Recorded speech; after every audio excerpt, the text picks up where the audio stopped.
இருக்கிறார்களே என்று கேட்ட உடனே அவன் உட்கார்ந்து அழ ஆரம்பிக்கிறான். அடுத்தது வாசிங்க.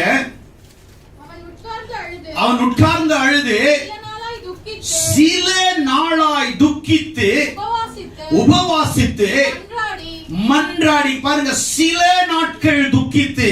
இப்ப பாருங்க, அவன் சில நாட்களாகவே அவன் துக்கமாய் இருக்கிறான். சில நாட்களாகவே பாருங்க, ராஜாவுக்கு பானபாத்திரனா இருக்கிறவன் முகத்திலே ஒரு துக்கமும் இருக்க கூடாது. அப்படி இருக்குமானால் அவர் சிறை சேதம் கூட ராஜா பண்ணி விடுவாரு. அப்படிப்பட்ட ஒரு இடத்துல பொசிஷன்ல இருக்கிறாரு.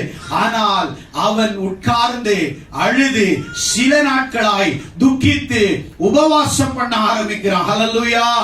நான் இந்த இடத்துல படிக்கும் போது என் மனதுல ஒண்ணு தோணுச்சு. இவன் டெய்லி ராஜாவுக்கு சாப்பாடு கொடுக்கணும், சாப்பாடு கொடுக்க முன்னாடி இவன் சாப்பிடணும், சாப்பிட்ட பிறகுதான் ராஜாவுக்கு சொல்லணும். ஆனா எப்படி உபவாசம் இருந்தான்? அந்த இடத்துல எப்படி உபவாசம்